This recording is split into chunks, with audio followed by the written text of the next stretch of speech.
Hello, everybody, and welcome back for another edition of Ukraine This Week with me, Don Arleth. Peace in Ukraine is elusive as ever as Russia continues its attacks with disregard as to whether it strikes a military target or not.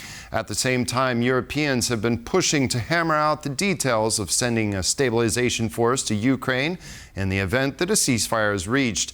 In Asia, China and Russia and India seem to have joined forces to counter Europe and especially the United States, upending the Trump administration's plans to break the China-Russia relationship. Even U.S. secondary sanctions on India have largely backfired and only served to bring India closer to Russia and China. There's a lot to cover this week, which we'll do with our guests, but first, let's see this latest report from Ukraine. Good to see you again. Welcome. Ukrainian President Volodymyr Zelensky has announced that thousands of foreign troops could be deployed to Ukraine as part of a post-war security guarantee, following a meeting with European Council President Antonio Costa. I will not talk about the number, but it is important that we discuss all this, and it will definitely be thousands of troops, not just a few. This comes after French President Emmanuel Macron hosted a Coalition of the Willing summit in Paris on Thursday to discuss security guarantees for the war-torn country.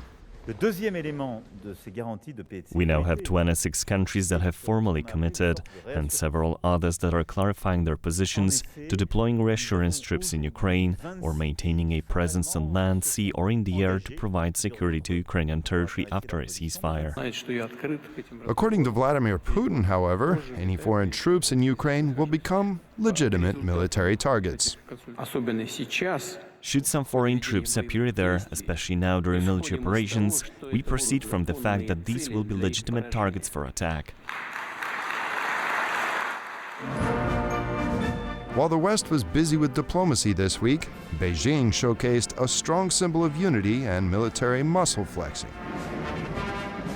The leaders of Russia, China, and North Korea jointly commemorated the 80th anniversary of the end of World War II. NATO's perception of this display is crystal clear. This is not just to show off at major military parades in Moscow or like yesterday in Beijing, but to aggressively exert influence, attempt to reshape the global order and undermine our freedom and security.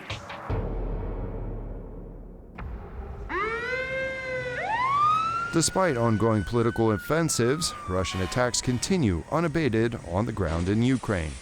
This week brought a new wave of Russian strikes. According to Ukraine's Air Force, on Friday alone, Moscow launched 157 Shahed-type drones overnight, along with 7 missiles.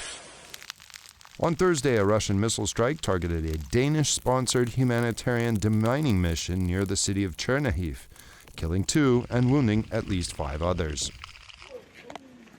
Frontline towns in Donetsk are bearing the brunt of the contracting front line.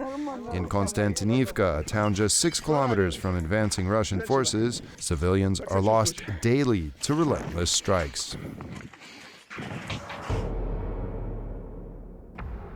And joining us now is our guest, Colonel Ray Wojcik, a retired U.S. Army officer. He served 2 duty tours at the U.S. Embassy here in Warsaw, and most recently was the Army attaché there. Ray, great to see you. Thanks for coming on. We appreciate having you on Ukraine This Week. Great to be back. Thank you. Yes, now I'd like to start with the Coalition of the Willing who met in Paris this week. NATO's Secretary General Mark Rutte said that despite Russia's objection to European troops being on the ground in Ukraine, of course, Mark Rutte saying, doesn't matter, we don't care what Vladimir Putin says, and he doesn't have a say in the matter. Is this true, or is this political kind of dialogue here at this point in time as this coalition tries to be formed? No, that's absolutely true. It was great the coalition met. A number of points came out of that as kind of a framework for what the security force or security guarantees could look like. And I think it's important he made kind of a statement like that because the bottom line, we consider Ukraine a sovereign state. So the choice of whether foreign troops deploy into Ukraine, that's up to Ukraine. And this way we should look at it. So I think he's absolutely on point to say that. The Russians invited the North Koreans into Russia, and they've been operating there, and in some accounts maybe even cross the border fighting in Ukraine. So I don't think Putin has a say in that, and that should be a non-negotiable point anyway. There's no way you can provide security guarantees from the West by not being present, and mostly those are going to be NATO countries, if not all, that would provide actual ground forces. Right. Well, if we look here in Poland, I mean, we see constant violations of Polish airspace, yet we see a huge reluctance to do anything about it, to proactively try and find and destroy these targets as they're in the air, or even take them out over Western Ukraine. How do we explain this discrepancy in approaches? So you're talking from the Polish perspective now. Okay. So importantly for Poland, I think a couple things you have to keep in mind. Poland is undertaking probably the most unprecedented, modernization in history of probably Europe, maybe around the world. But it's a significant modernization, which includes massive air defense capabilities. But Poland is a long way from having what it needs to have to be able to both provide early warning and targeting data, and being able to engage every single potential target, could be a drone or whatever. So Poland is still working on that. They're working with us to develop that, but that's a big undertaking. So Poland's doing everything it can with the systems it does have to at least monitor scramble aircraft if those drones are coming close and they think they're going to land. But if you start to try to engage multiple drones that potentially look like they're coming to Poland, you have to make just like the Ukrainians have to do, or the Israelis have to do, you have to determine which ones are going to be the high priority targets, because you can't expend and you don't have enough air defense usually to cover everything. So some targets have to be let go. So Poland's still learning also in this process too on how to react. And I don't know the inside details on the command decisions on, hit this target, don't hit this target, wait and see. But I trust that the Polish armed forces are doing everything they can to get ready to deal with this on a much larger scale. Now, if European troops are in fact deployed to Ukraine, what do you think the rules of engagement would be, especially because Vladimir Putin says that they would be, at that point, legitimate targets? First, you have to figure out what's the mission. What is the mission? Is it an assurance mission? That's what it's being described as, actually, right now, with the Allied forces not close to the front. That's the discussion right now. And then you have potential air systems, air defense systems, and of course aircraft. The United States is at least nominally discussed providing surveillance, intelligence, and potentially air assets too. So the rules of engagement, what they should be, is establish a ceasefire line, and then if the Russians violate it, they're potentially going to get shot down if we're talking about air targets. And if they cross the ceasefire line, they're potentially going to get shot. So those same kinds of rules of engagement need to apply both as Ukraine establishes them for themselves in a ceasefire. They should be adopted or potentially adapted, maybe slightly, by the Allies as to how they're going to do it. But the Allies, again, it looks like for right now, the discussion of ground forces isn't going to be close to the front lines. So more or less, the challenge will be more likely in the air. What are those rules of engagement? And I can say one thing on the rules of engagement is what we have in Baltic air policing today and Black Sea air policing today. Those are not the kinds of procedures we want to have going forward in Ukraine. They're very, very tepid procedures, more or less fly and watch. But they're not strong rules of engagement to engage when there's a violation. So in concert with strengthening Ukraine with this sort of assurance force, we need to be looking at how NATO is going to upgrade its capabilities on the Baltic Sea and the Black Sea, because once Russia has free time to cause more chaos against NATO, if there's like a ceasefire, they'll be rebuilding, refitting, thinking about what they're going to do in the future. In the meantime, they could launch a probing attack or some other kind of attack against a NATO ally in between. Now, President Zelensky has been invited to Moscow. How do you think the Trump administration will react if Zelensky refuses, which, I mean, only seems like the obvious choice, the only obvious choice that Zelensky has? Mm-hmm. Do you think the Trump administration will see this as Zelensky not wanting to engage in peace talks? There's no way to know for sure, but my hope and my best guess is the Trump administration is not going to hold Zelensky to being forced to go to Moscow. It should be in a neutral country or something considered quasi-neutral for them to meet. Because look, from the beginning of the war, Putin has basically put the X on the back of Zelensky's back to kill him. And if they don't figure out a way to do it on the way to Moscow, they'll figure out a way to do it when he gets there. So I can't see in any situation where the Trump administration would force him or say that he's not being up in front and following towards a peace process by not going to Moscow. Now, in Asia over this last week, we saw at the Shanghai Cooperation Organization Summit, as well as in Beijing, that India got cozy with Russia and even China. Mm-hmm. What's your take on this, and what do you think India, do you think that India has chosen sides? No. But I think for the United States, this is a difficult time. We already see Russia and China, this no limits partnership that's developed since 2022 or has been declared. Clearly, there are limits. China isn't, marching in hundreds of thousands of troops into Russia to back them up. But it is sending significant military equipment and assistance, mm-hmm. and especially in the realm of drones. Oh yeah, I mean 80% of the electronic sophisticated components for the drones mm-hmm. are coming from China because Russia's been sanctioned out of other places. So China is providing significant material support on that front, ammunition too, artillery and other.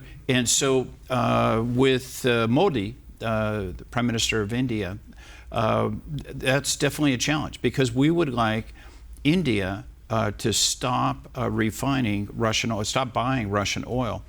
And then, therefore, of course, that's going to actually have an impact on Europe eventually because a lot of that refined product is coming into Europe. Yep. And so that's going to cause a cost problem. But the bottom line is, it's still the largest democracy in the world. It's not an autocracy. But it is concerning. We don't want to drive India into the arms of China, Russia, but I think India is showing that it wants to be independent and doesn't want the U.S. to tell it what to do in every case. But I think there's plenty of room. There's too much cooperation going on with India and the United States for us to somehow have a major break at this point. So we had to figure out how to reset a little bit with India.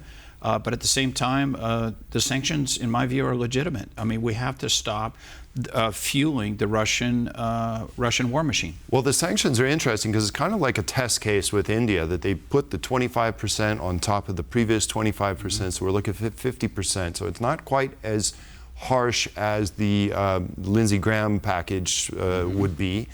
And it was just put on India, but what is interesting here is that India says it's going to import 10 to 20% more Russian oil next year or in the upcoming months. And we see, Prime Minister Modi getting so close to Vladimir Putin and Xi Jinping there mm-hmm. in China. So are these sanctions going to work if they are ever put in place by the United States? And I know there are some issues around that, especially with Europe. But is this kind of a test case that says that these sanctions may not be as effective as we're hoping that they will be? I think it is a test case, but ultimately the real test case will be China, putting sanctions on China right. for taking Russian crude oil and then refining it. Or using it to fuel really the Chinese war machine, basically. So yeah, it's a good test case. But on the Lindsey Graham sanctions, the number one thing, in my view, is to pass them. pass them. So the threat of those sanctions is out there, the deterrent effect. There's been some talk in the last 2 or 3 weeks that, well, you know, if we pass them, it causes more problems. Better to hold back on them. And I don't think that's the right way to look at it. I think that kind of movement forward on those sanctions packages, or that sanction package would send a signal to Moscow where we're at. Yeah, India, China, Russia relationship long term, that's something we have to deal with, and we need to continue to work with India, but we look at all these other sanctions around the world, by the way, tariffs and so forth. Everybody thought we'd, you know, break the back of the allied relationships, and in many ways we've come to understanding what most of the countries everybody was worried about. They're still working on something with Canada, our closest neighbor. But many of the allies in the Pacific and Europe, and even the EU, that great breakthrough with the EU was important. So I don't think this one situation is going to determine the situation forever for India and America. Well, reportedly after this Coalition of the Willing meeting in Paris, the phone call with Donald Trump, and Donald Trump basically scolded the European leaders saying, you know, how do you expect Americans to put these very tough sanctions on, secondary sanctions on China, on India and others, Turkey is one of them as well, when Europe continues to buy Russian oil, Russian gas, LPG, and it also takes a significant supply of refined products from India. Should the European Union start to get serious, if they're serious about having this war on their continent end, should they start thinking about secondary sanctions on China, on India? They should. To match us, they should be doing that. The challenge is European Union has a longer range plan to phase out dependence on Russian oil and secondary Russian oil products. But they're years from reaching that plan. One statistic is 2024. The EU spent more on refined Russian fuel products coming into the EU than they gave to Ukraine, something around 22 billion euro equivalent to 18 given to Ukraine. So that's a telling figure. 22 billion just a few years ago, that would have been one third of the Russian defense budget. The Russian defense budget's growing significantly now. But so there's still a significant challenge when we're saying we've stopped Nord Stream, we've stopped the flow of natural gas from the Russia, but they're still delivering LNG by ship to Europe, and then all these secondary refineries, especially from India, that are bringing fuel to Europe and fueling Europe. And then the green agenda in Europe has exacerbated this, because the Europeans have not been able to achieve what they thought they could achieve on the green agenda, so they still rely on these other products in the interim. And they're not going to be able to reach their green goal and be able to turn off the switch on all these refined fuel products from India or Russia in the future. So the bottom line is Europe needs to speed this up, and it might mean having to reopen types of power plants, coal, that they didn't want to, or get back more on the nuclear front like they were before, especially Germany. And so they have to stop the fantasy of being able to go to wind and solar for everything. Think about other alternatives, but also at the same time use that to speed up the cut from Russian primary or secondary sources. Well, the type of sanctions that we're seeing from Ukraine inflicting on Russian refineries, I think, are the most effective ones at the moment. Over the month of August, they've been able to take out about 21% of Russia's refining capacity. Russia uses half of its refined products for domestic consumption. The other half is for exports. Those exports have been suspended for now. Is this the road that maybe needs to be pursued that'll be the quickest road to cut off the funding for Russia's war machine? Yeah, I mean, look, the Ukrainians have been able to do some phenomenal things over the course of the war. From the very beginning, just continue to, you know, make Western observers, and even, of course, the Russians, stand back and just look at awe at what the Ukrainians have been able to do, whether it was stopping the major invasions from the beginning, demonstrating that the Russians don't know how to conduct maneuver warfare. And then with the development of drones, being able to counter that or take the lead on it in many cases, as they're doing now, whether it's hitting rail infrastructure, these refineries, which is a strategic asset, or that mission they did a few months ago where they snuck all those drones in trucks into Russia proper and then launched them and took out about a third of their strategic air force. So the Ukrainians continue to do surprise events like that, or surprise attacks like that, that I think show the West that anybody that's sitting on the sidelines saying, oh, you know, eventually Ukraine's going to lose, that we need to, you know, start to really develop a resolve and the will, and it seems like Europe is starting to do that, to be able to stay long-term to ensure Ukraine can win and get to a peace settlement that is a win for Ukraine and not just a capitulation to Russia. Because if you capitulate to Russia in the end game here, that just opens the door for not only Ukraine getting attacked again, but then NATO proper, whether it's a Baltic state, even Poland. Absolutely. I imagine you were down in Kielce for the expo? No. No. But I was in Karpacz. Okay, you were in Karpacz. I'm sure you've been looking at some of the recent, you know, developments coming out of Ukraine. They say that if you want to be anyone in the new development of drone technologies, you need to have a presence on the battlefield in Ukraine, testing the latest and greatest. What in particular has caught your eye coming from Ukraine, and do you think that Ukraine can contribute to something which seems to a layman that we may have underdeveloped, and it's the use of these small, cheap drones that can do a lot of damage? Mm-hmm.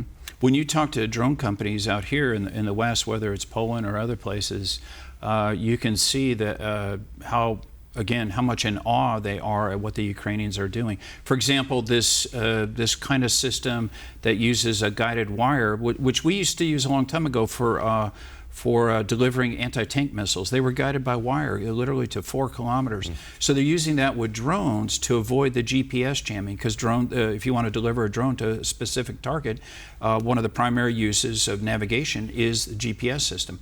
The Russians know how to jam. Look at what just happened to the commissioner of the EU with the aircraft jamming. So they've shown that they can come up with alternative ways. It's limited. You can't launch a wired drone, 1,000 kilometers deep into Russia, but you can do a lot of local targeting that way. And there's plenty of other things, from payloads to making them more capable with their optics and stuff like that, that we're learning from the West. But I think in a bigger sense, that's why whenever we get to, the guns go silent, we will have in Ukraine the best trained army, military in the world. Even the small Air Force capabilities they have, they will have learned so many lessons that they can transmit to NATO.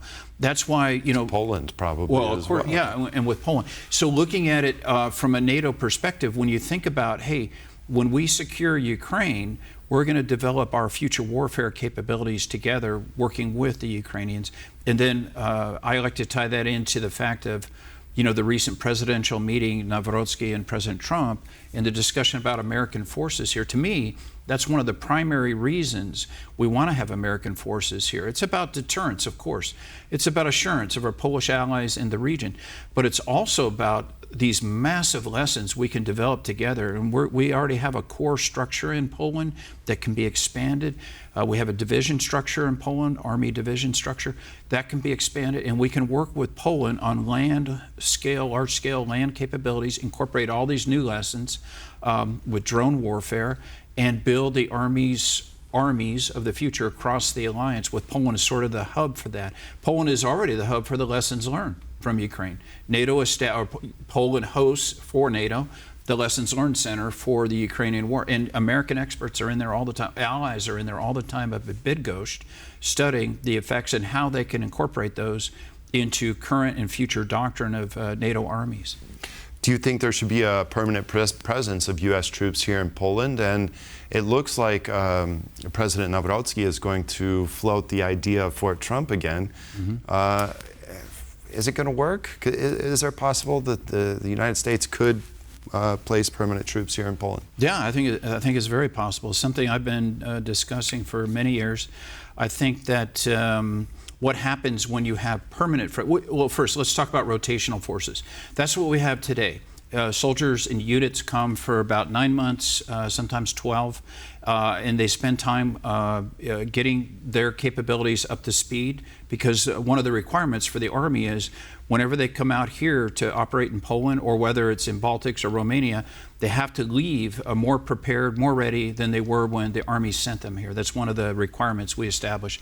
But with that, what you have then is the Army kind of focus internally doing all those things, of course getting oriented to first arriving to Poland and then preparing to leave Poland. So by the time you put all those timelines together, there's very little combined training time to work with our allies. So it looks like, hey, we've been here since 2014, really, in a large scale, but we really haven't had major impacts on helping Poland go to a new level in land warfare capability. That's where I focus. So I think what you need to do is get away from the model that didn't work, by the way, in Afghanistan and Iraq. It was the same thing. 1-year rotations, come and go, units try to figure out where they are, what they got to do. So we've been doing that here. So what we need to do is do permanent presence. Guys are on longer tours, units are on, and the unit stays. Replacement soldiers filled it, but there's continuity with that unit and the relationship with the Polish brigade and the American brigade, or the division and the division.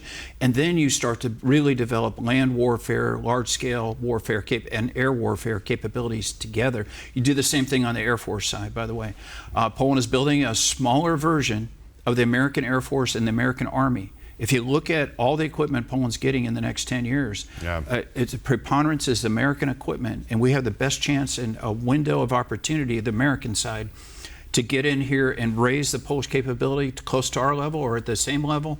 And then the Poles are ready to hold down the front significantly much better than they can today, and they inspire and lead the rest of the eastern flank and most of Europe to follow the same methodology. The Americans here will have that kind of impact, but we need that staying power, not the rotational kind of power. And I think that's the next step of the discussion so far. President Trump said, of course we're going to leave American troops there, and if you need more, we'll consider more. But there was no specific things about permanent presence, rotational. So I think those are the next steps. In October, the United States finishes a global posture review, and we're going to decide where our forces are going to be. By October, between now and then, Poland and the U.S. government, anybody else that has a voice in this, needs to discuss what kind of forces we need to have here to help raise those capabilities, and then what kind of command and control organizations to work together to develop this. Okay. Well, retired Colonel Ray Wojcik, former Army attaché at the American Embassy here in Warsaw, thank you so much for joining us. Appreciate it. Thank you. And that's all the time we have on Ukraine this week. Join us again next week for all the latest from the war in Ukraine. Thanks for watching, and see you then.